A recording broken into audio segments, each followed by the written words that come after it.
Stay tuned for On Cue for KSMQ Public Television. I'm Eric Olson. How can we make safety training at work a fun experience? Oh boy, Brad Kramer will show us how. And we're going to catch up on what the Austin Chamber of Commerce is doing to help Austin grow with Elaine Hansen, Executive Director, will be here. That's all coming up on Cue. Local ideas that matter to you, sharing our region's unique point of view, telling the stories that you never knew. On Cue, on Cue, on Cue. Safety management is always on the minds of business owners. Large business, small business, really doesn't matter. Safety's number one. We always hear about it.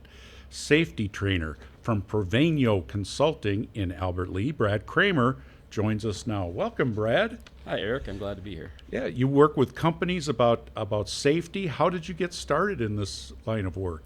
Well, basically, I had a background in operations and manufacturing, worked my way up into being an EHS, or Environmental Health and Safety Manager, for some large companies and smaller manufacturing as well, and had a background in firefighting and a few other areas that really kind of worked out well. So went out about 5 years ago to start my own business and helping other businesses meet their objectives. Okay, very good. And I know in Albert Lea, they have a lot of diverse businesses, even in the industrial park area there. What's the kind of injury, what's a garden variety workplace injury? Well, it could be ergonomics is a big one, making workers lift things that are heavier or not in a way that your body's designed to move. So if you're not lifting things correctly or using the right equipment, you end up with back injuries, shoulder injuries, stuff like that that's extremely expensive to repair, and it really takes away from that employee's quality of life. So that's a big one. And that's not, it's not like something falling on you, it's just a random something as simple as picking up a box. Absolutely. And so it's training people how to lift properly, exercise or something, or not I would really? say even beyond getting into training to lift correctly, I look at how do we fit the worker to the job, or fit the job to the worker so that maybe they have tools rather than having to lift it themselves. Ah, okay. What other types of things do you work on with employers, companies? Making sure they're using respirators correctly, because if let's say you're working around a lot of dust, such as with concrete, that gets into your lungs and can cause issues. So how to wear a respirator correctly and when to wear it. If an employee is going to remove guards from a machine, they have to reach in and tighten a belt or tighten a chain or adjust something, making sure that equipment's locked out so that when they reach into it, there's no way it can start up and say amputate a hand or something like that.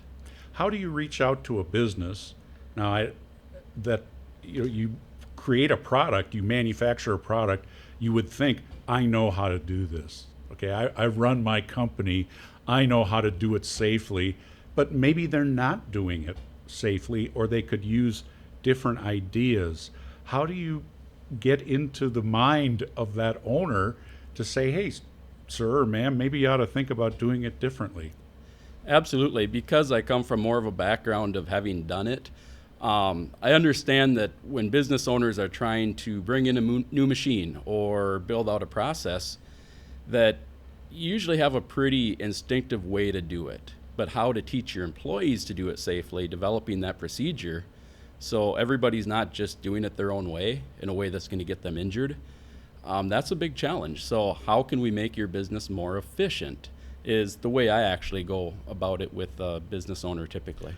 Ah, so when you talk to them, you can say, I can help you better your bottom line or reduce costs of injuries by providing this service. Exactly. And some of it is required, is it not, the safety training? It is. OSHA, or in Minnesota, we're under Minnesota OSHA.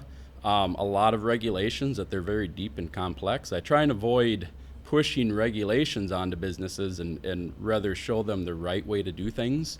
That does cover the regulatory basis, but it's not just checking a box. It'll make them a better business overall. Huh. And how many businesses, companies do you work with just in Albert Lea? Well, since I'm still fairly new as a business, I'm still in the about 20s or so for clients. but looking to grow from there and expanding what we do. Okay, and you have, there's so many different companies making different things. You have qualifications on some of those things, but you've hired somebody else to help with even more complex business situations. Absolutely. So my background is mostly in manufacturing and emergency response. I brought in a business partner, Amanda Lorenz, that she has about 20 years of experience in construction, the nuclear industry, oil and gas refineries, so really broadening the industries that we can serve and what type of consulting we can do. Do some cities have additional safety requirements? Not so much city specific unless it's specific to a code such as following NFPA fire codes or something like that, which we don't get into very much. I would imagine that once in a while you are called in because something bad happened, or not. Unfortunately, you're brought in after the fact to try to prevent something bad from happening again. Typically, if we're going in to prevent that from happening again, absolutely. I've had clients that reach out that's exactly what they're trying to solve. If OSHA's just come into your facility, inspected you, and given you a big fine, it's kind of too late to call me and really get that fine reduced or eliminated or represent you. I want to be proactive and help you prevent those types of fines and situations. Okay. So would small and medium-sized businesses be the most likely to take advantage of your? I worked at a big electric utility years ago, and they had safety officers, they called them, and that were employees that worked in the facilities. Absolutely. As small and medium-sized manufacturers and industrial businesses, we can manage all their safety programs as much as they need or as little. When you get into the larger, like multinational corporations, we're able to provide training that a lot of times their safety manager can't do, such as offering HAZWOPER training. Wait, what was that now? That was a big word. HAZWOPER is hazardous waste operations and emergency response. So that's a hazmat response team, such as some businesses locally have, particularly if they have anhydrous ammonia. So we train them to suit up and respond to an emergency if there's a chemical leak, for example. So with larger businesses where their safety manager may not have those qualifications, that's where we can step in even with the largest manufacturers and help them. And what about finding the right equipment or gear? Do you put that stuff in or point them to where they can get what they need? Absolutely. Over my career, I've worked with a lot of vendors. We're starting to sell some equipment ourselves, like we sell Malta Dynamics fall protection equipment. But if you're looking for, hazmat equipment, PPE, I usually know not only the right company to buy from, but the rep that will take care of exactly what you need. What was the first thing that you're making? Fall prevention? Fall protection equipment we sell where Malta Dynamics is the name of the company. What does that mean? Fall? So like what? harnesses, like if you have employees that work on a roof doing roofing, they have to be wearing a harness, and that harness has to have a lanyard that connects them to an anchor.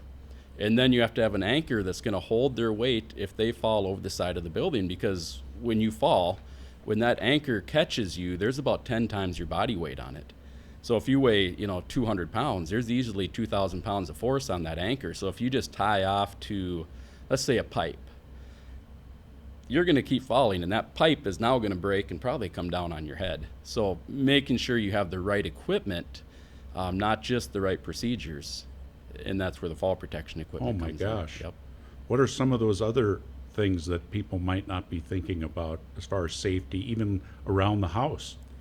Well, around the house, simply, for one thing, looking at what do you have in your house for, like natural gas and things like that can go wrong. Making sure you're changing your, on your house, like your dryer, making sure you don't have a lint buildup in your dryer lines. Because that lint, I tell you, when I was a Boy Scout and we used to have competitions if you could start your fire with one match, and all the kids that had, we had lint in our pocket, we'd pull it out, and that was magic for starting fires with one match. But it's also magic for starting your fire in your basement, coming out of your dryer. So, is it surprising to you that there's, when you come into a business, are many of them just not prepared when you do a initial audit that surprises you? Absolutely, and I wouldn't say it surprises me. It's When you start a business, you have a lot of struggles, a lot of things on your shoulders to solve. A lot of businesses kind of start as a one-man band. That's how I watched my father start his CNC machine shop. I was one of his first probably 3 employees running the CNC machines. And you got to start from somewhere. And that safety culture comes along the way that you have to build. So it's not intuitive for most business owners, which is where we come in to help drive that culture. Because if your employees don't feel safe, they're going to tell their friends, and people aren't going to apply with your business. So as you build your business, it becomes even more critical to focus on that. Who are your mentors, or where do you get your updates on safety training? Well, I follow a lot of periodicals. I'll attend trainings. For example, within the last couple of years, I've become an authorized OSHA instructor, which involved 2 weeks of training. And to even get in that, you have to have 5 years of experience as a safety professional. So that allows me to do OSHA 10 and 30-hour classes. I've attended the National Fire Academy a number of times for advanced trainings. Anywhere I can go where I can get that advanced training, and especially learning to make training fun, because that's what we focus on, is creating that engaging, fun training where we actually do things that would be considered play to learn. Okay, and these things you train, do they end up going in manual, like operation manuals? I know my son worked at Menards in a big warehouse for a while, and they had all that safety stuff was in manuals. Part of what we do is developing those procedures and developing those manuals. Yes, that's definitely part of it. But it wasn't fun. I don't think you would have said, how in the world can you make safety training fun? Give me an example. Let me give you, an example is Ventura Foods is one of my favorite clients to work with. Last week we did some hazmat training. We had the guys dress out in level A hazmat suits with the SCBA. SCBA is self-contained breathing apparatus, so like what firefighters wear into a burning house, for example. And then a level A hazmat suit is a hazmat suit where you're fully encapsulated. Everything is, you're zipped in, the tank is inside the suit and everything. So as you can imagine, it gets hot, it's hard to communicate, it's stressful, you're kind of in a confined environment. So if you're claustrophobic, if you're not used to that feeling, it's intimidating. You don't have the dexterity because you got great big gloves and a suit and it's hard to move. So, for example, we played Slapsy, which is a card game. Had 4 guys around a table and play a card. And so the guys are in their suits, getting used to breathing in an SCBA, in the suit, fogging up so it's hard to see. But they're having fun. They're doing it in a way where they're not thinking about this like a technical skill, but it's a competition. They're having fun. Put together Legos. So we'd have somebody outside the room with the diagram of what the Lego toy has to look like. And 2 guys racing to put their, they have a bunch of Legos in front of them, and they have to use like their phone or 2-way radio for communication to figure out what that should look like. So they're having fun playing, putting together Legos. Good ideas. I like those very much. Brad Kramer, this has been very interesting. Thank you for joining us. Thank you very much. And best of luck on your growing business. I appreciate it.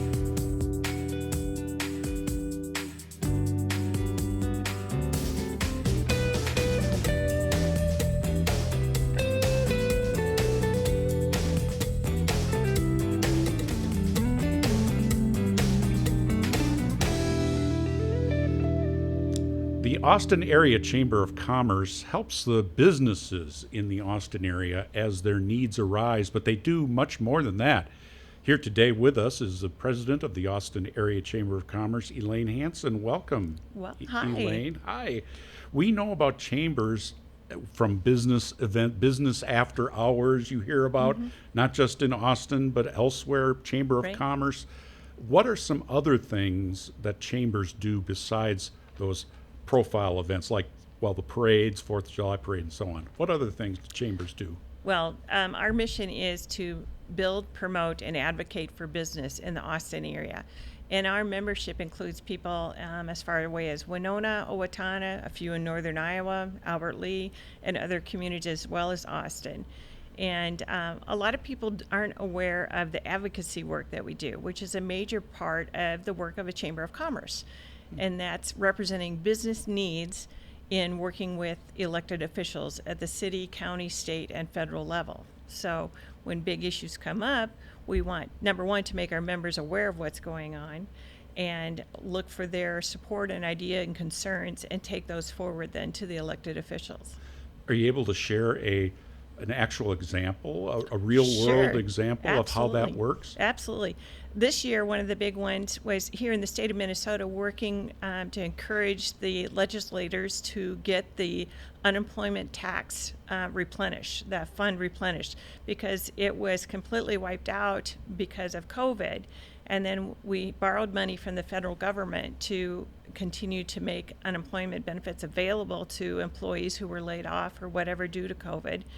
But it took away all that we had in there. And so we really pushed both the House and the Senate and the governor to get that done. And the way we do that is working with the Minnesota Chamber of Commerce, who we are members of. The state one. The There's state one in one, the state. Okay. right. And then all of our partners across the state reaching out and letters, phone calls, emails to those elected officials. A lot of conversation with our local representatives, Senator Jean Dornick and Representative Patty Mueller, to say we need this to happen, because if they would have gone ahead and replenished it, because they have almost $10 billion in surplus, so you got a lot of money sitting there, why not pay the bill?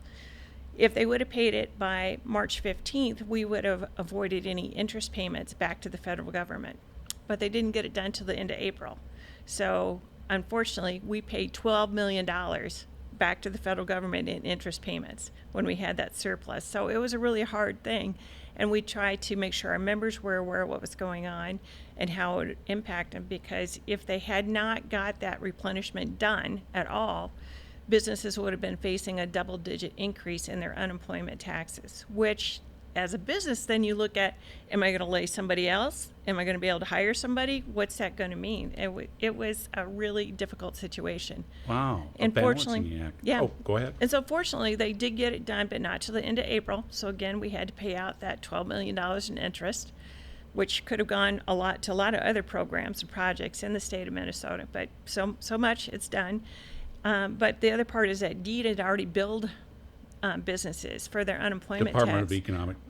Department of Employment and Economic Development. And so what happens now is businesses already had to pay in their taxes, their first quarterly type payment. So now there's a credit and, kind of some messiness. It also meant DEED had to bring on a few extra people to deal with processing that. So there were a lot of additional expenses associated with not getting that work done in a timely manner. So it was a frustration, but Eventually it came out okay, and government Yeah. is not the most efficient ever. Right. Depending, doesn't matter really when or who. And one of the other big things is this year was supposed to be a bonding year. So because they didn't get their work done with the bonding bill, then specifically here in Austin, it means we didn't get that $14.5 million for the wastewater treatment upgrades that we need to make as mandated by the state. So And it's I a know hard that thing. how does the city, I know the city is pushing when they have initiatives, but that's sort of different. Do you work with the city when you're Right. the chamber, Yep. or how does Yep. that work? Absolutely. So I attend many city council business meetings, whether it's for budgetary projects or other things. Last year, Kristen Olson, who's our community concierge, and I went to the work session when they were looking at the development of the property where the old YMCA was at, because from the business side, we were very interested in having that be a market rate facility, because there was a proposal to make that an affordable housing development. And, from where we're at, we really are in need of that market rate housing. So we presented that case on behalf of our members about how that could really help to advance our entire community. And so big win that we got to have the market rate housing going in there. That's the Mill on Main project. And those are things the chamber does that most of us wouldn't ever dream that you're that in behind the scenes, because every business wants project A or B, but they don't have the time to spend talking to people and getting it done. Right. So that's Yep. the role of the chamber. Right. And we also working with both the the city and the county on different projects. One of them is to encourage them to continue the housing abatement project, so encouraging people to build homes. Oh, more because county, the county. the county, but there's also a city component to it as well as a school district. So we work with all those entities to make sure that they all know that it's important and how it will impact our overall economy. So. I was listening to economic development person in Austin recently, and there's a move afoot to try to make Austin more acceptable for new businesses when they come to town, to find enough employees, find enough good workers. I know that New Tech is a big, beautiful new facility Right, being yeah. built, ramping up here in Austin, and they're looking for workers. Is that a problem? The shortage? Is there a worker shortage? Absolutely. You know, the three big things that come up at every meeting, Eric, are housing, workforce, and childcare. So those three big factors all tie together and really impacts our overall economy. And so we work together. The Development Corporation of Boston is a very close partner of ours. We work with them on a number of things, as well as all the other entities in town to look at that. And we are planning to convene a meeting the end of July to talk about housing. You know, what's the catch? What's keeping us? What are the challenges, opportunities, and are there things that we can maybe move to help others come in to build, developers? Is there a way to help a local group of developers to put up some additional housing, and just look at the overall picture? The counselors of real estate were commissioned to come to town to do a study of our housing. And from that report, there's a lot of information that we've been pulling out and meeting with different groups to try to look at our housing shortage and how can we improve things. So it takes a lot of creativity, a lot of bringing people together. And that's a big part of the Chamber's work, is to convene meetings and bring people to the table to talk about how can we move this initiative forward. So And it's fun. competing against other communities, I guess? Oh, Is it- absolutely. There's some of that goes on for sure, but it's exciting. I really enjoy the part where we can make a difference and move things forward for business. The other part is helping that new business that comes to town, helping to get integrated into our community and know people and introduce them and give them the support of the chamber to help tell their story. We also do that with our members who have been involved with the chamber. We're 80 years proud. So How- actually 82 years proud, but you know, it's fun. How does Austin, the chamber, interact with Rochester, the bigger community? How does what they do impact Austin? It does impact us, but we really try to look at Austin as our community and not necessarily compare us to Rochester, because we aren't. And so what are the unique things that we can do to help move Austin forward? And I think it's very exciting when we look at what's going on in Austin in terms of agricultural, biosciences, and just amazing research going on at the Hormel Institute. It's fabulous. And so we have so much to be proud of. And we just really need to promote that Austin's a great place to live, work, and do business. I meant more as they grow, will there be more stress on our housing? Are people living here that work there? Absolutely. Absolutely. There already is that stress on our housing. When we look at the number of people that are moving to Austin, as well as remote workers, with the change of things, we have people that are coming out of the metro area who want a simpler life. And so they're looking at Austin as a great place to live because of our proximity to other things, yet the great small town feeling you get here. You know, I saw that on a slide, on a presentation at a meeting, and I was astounded that it said like 150 or something like that. People work in Minneapolis, not remote, and live in Austin, so they Right, drive back and forth. Right. And there's more and more people that are working remotely because maybe they have to be in the office in the cities one day a week. Well, living in Austin makes it pretty easy for them to do that. You know, we have a great road system, and it's easy to get there, great internet, and it's only getting better with the expansion of fiber service throughout Austin. So What's the biggest challenge? the big three: workforce, housing, and childcare. You know, and there's so many other things. You One- mean the availability the- of, yes, there aren't the ch- enough there aren't childcare en- yes. places for Yes. the workers Yeah. or the people? Right, yeah. And, that's a big conversation that we're having with people at the state level, because they came through and made a bunch of changes and requirements to what it takes to run an in-home daycare. And about in the last 10 years, well, when they first made the changes, we lost about 70 in-home daycare providers. Oh, wow. So it's really made a big impact. So just looking at what else can we do, how else can we arrange things. The childcare issue has also impacted the workforce, in that some people that traditionally maybe were a 2-income household, one person is now staying home because lack of childcare. So it's big stuff. But the great thing is that people are committed to making a difference. So if we continue to work together with the end goal that we're going to move forward and make things better, we can do a lot. That's wonderful. It's exciting to hear. Yeah. Thank you so much, Elaine, for joining us. Elaine Thank you very Hansen much. from the Austin Area Chamber of Commerce. And that's it for today. Thank you very much for joining us here on Q. For KSMQ Public Television, I'm Eric Olson. We'll see you next time.